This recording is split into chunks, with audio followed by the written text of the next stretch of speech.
The time is 6:51 p.m., October 15th, 2025. I am now in the hotel room, which I paid for with my own money, okay, from my direct deposit. And the cab was my own money. The cab was insanely expensive because it was uno, dos, tres, cuatro. Yeah, that's four. It was four entire cabs. On the fourth one, I finally got someone to give me a ride out of the Capitol. And so by the time I got to the fourth cab, it was over 2 hours that I was on the sidewalk outside of the front of the terrace compound and the terrace unit, the terrace cell, the unit that I was in, which was located at 1509 S Street Northwest, where you witnessed U.S. federal law enforcement. They're in an insurrection. They came in on the orders of Donald Trump. Okay, that raid you witnessed was to not simply move me out to the sidewalk. That raid was to have me arrested. And then they were also trying to bring in their mental health department. And neither of those tactics worked. For one, I don't need a psych eval, okay? For two, I'm not a terrorist and you don't need to go secure the perimeter, okay? And they did all that on film in front of bona fide military officials that I am a direct eyewitness to, that were in that building and above that building, 1509, and around that building, 1509 S Street Northwest, for a consecutive 6 years, 24 hours a day. So all that videotape is evidence for those men that I know were in that building who are probably still in 1509. Now, to get this over and straight to the public, I needed to get out of there. All right, because it was getting too dangerous inside that house, but I'm still forbidden from saying anything about it. But it got crazy, crazy, crazy dangerous. The last 3 weeks, worse than I'd ever seen it. And so since I'm free and away from that kind of combat, it was straight up warfare. And the explosive weapons were jaw-dropping. So it was really getting bad in that house. So I needed to get out. But what I was surprised about was that they actually came in with all the explosive weapons, all the chemical gases, and carried out a raid and tried to prosecute me and threatened me with arrest. It was stunning. So those videotapes, although they weren't very many because I was forbidden, in all caps, forbidden from filming anymore. Those videotapes are wildly historic, and I did film them. Wildly historic. And yeah, my name's on there. So we'll see what happens, okay?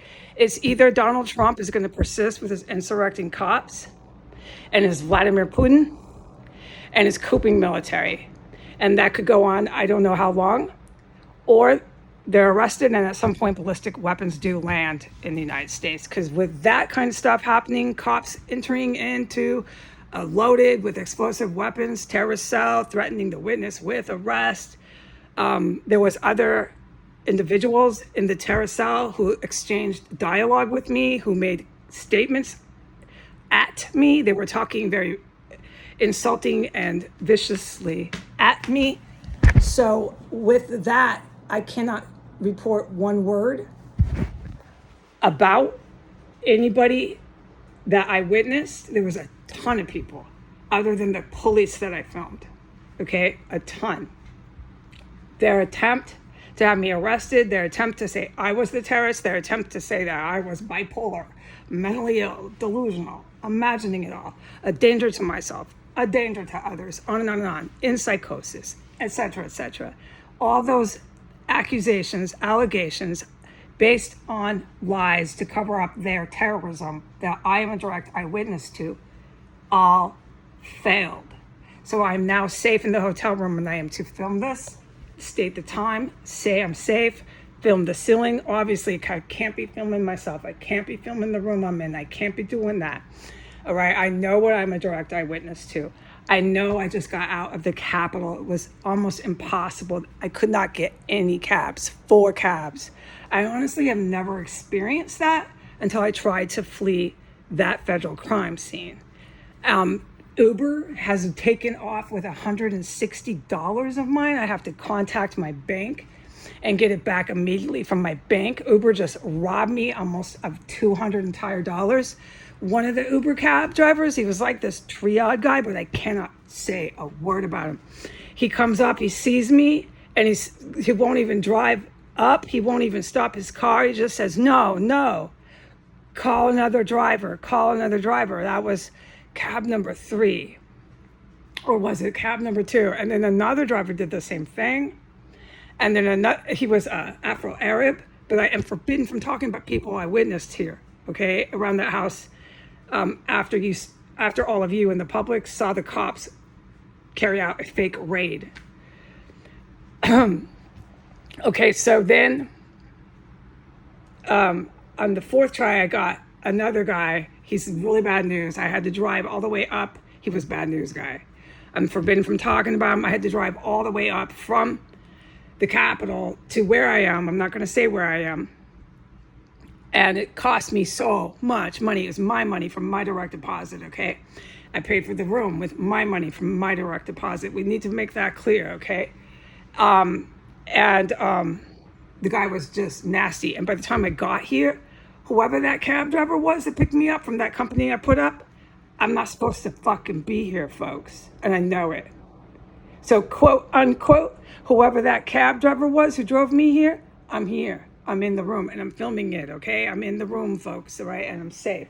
And I got out of that terror cell alive. It is a huge deal. And so when it's clear, when it's safe, to say how huge of a deal and how confirmed and verified that it is, I will, okay? Because I witnessed so much violence and so much terrorism, so much just combat leading up to the 15th when I was leaving. And it's on the internet. I left the vacated premise, okay? The terrorist cell is now not with me. I'm not there. There was so much violence, it was confirmed every day that I was not supposed to walk out that front door. There is no way that Donald Trump, Joe Biden, those two were in office when I was in that house. There's no way that those 2 men tonight are happy that I left that fucking house. So I have to, sorry to cuss, I have to say thank you to the good guys who are the U.S. Navy SEALs and the Allied Forces for making that possible, because it was obvious. I couldn't even get a cab out. And you can see how there was that fake raid. It was really, really scary. And they were all telling me to come out, come out, come out, come out, come outside. And then they realized it wasn't going to work. You can't be ordering. Something happened. Like you could see it on the film. Just watch what I filmed. Then they realized they can't be demanding for me to come out. You need to come out. That dude, that Brian Cass guy. See, I can't talk about who else was standing there. They were all fucking domestic terrorists using the insurrecting police. My hand was shaking. I was fucking scared. Like when there's all these cops like that, they had all the gear. I didn't notice if they had the guns. The good guys know if they had guns. I'm not looking at the cops like that, okay? But they had everything else hanging on them. They had vests and everything else. And so it's on film. You can see if she's loaded with a pistol. I don't know. But they were all probably using the same equipment. I mean, I'm stunned, okay? Stunned. And then how that female officer was in my room. She's not my friend. She was not there to help me, okay? This is Trump's insurrecting police. In the very room, she's on film that I fucking almost died in that house so many times. And she's standing there as if it didn't matter. As if none of that ever happened, huh? 6 entire years. Just never happened. Okay, so you got to check out those videos. I will repost those videos. They're incredibly historic. And I do want to say this. It has been 6 years since I have sat and slept on a bed. Once I moved in there, it got so bad. Beds like I'm sitting on now and showers did not matter. Okay? I think I've made it clear enough with what I witnessed with homicides that started up in there, and then the manufacturing of explosive weapons that started up in there, and just all this hell breaking loose, that, trust me, when your life is in that much danger in a house that you had no idea had organized crime renting you the room. They were organized crime members who rented the room to me, William Murray and Gwendolyn Ball, and those were fake names. They're both dead. I was the only one that was ever in that house that walked out alive. When you go through something like I went through, time slipped away, 6 years went by, and I hadn't slept on a bed like I'm on now in 6 years. So it feels really good to be on a bed, to be sitting with my legs up like the good old days before I ever went into 1509 S Street, Northwest Washington, D.C. I'm on a bed, I'm resting, I'm relaxed. I'm going to get in the shower. I haven't taken a regular shower like all the rest of these disgusting Americans take showers. These disgusting Americans going to do everything. Nothing ever happens to them. Let Heidi Granger just be terrorized, almost killed in a house. Just keep shopping. If you're an American, just keep taking your hot showers. It's not happening to you. As much as I begged and pleaded for help, because they have their insurrecting law enforcement. I'm telling you, those videos of those police going in there was terminal for the White House and the DOJ, the Pentagon, and the cooping U.S. Navy, because the U.S. Navy, I know, I'm a direct witness, has everything to do with the weapons in there. Their weapons way out of my ballpark. I'm not a Navy officer. I know what I witnessed, and everybody else knows I witnessed it too, who matters, like JAGs and military, and not all the U.S. law enforcement, not all of them are insurrecting, but the ones that went into that house are certainly with Trump's little military. So it's really ugly. It's really, really frightening what has been happening since 2017, ever since Donald Trump stepped in office. And I'm not allowed to talk about that terrorist cell. And I want to wrap this up before it covers 13 minutes. So I can't talk about the terrorist cell. I'm sitting on a bed for the first time in 6 years. May I repeat, I am sitting on a bed for the first time in 6 entire years. I have not sat or slept on a bed.